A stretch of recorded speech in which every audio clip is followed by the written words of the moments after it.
Hello Gineers! Welcome to the Ginee channel. For this video, we will teach you how to use the safety stock setting feature in the Ginee dashboard. This function is used to remind you when a product has reached a certain stock and it's time for you to add stocks. You can assign a safety stock to your selected products so that you'll be able to replenish the stocks before it becomes out of stock. You can search for the products based on their master SKUs or product name in this search bar. Let's now start with the tutorial, Gineers. We will start with how to set safety stocks. First, go to the stock menu and then click Stock List. Go to your selected master product and you will find the safety stock column when you scroll right.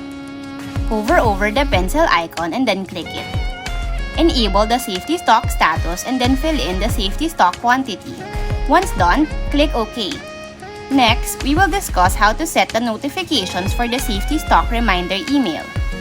This feature is for the safety stock reminder email, where you can set up to 10 email addresses where the safety stock reminders will be sent.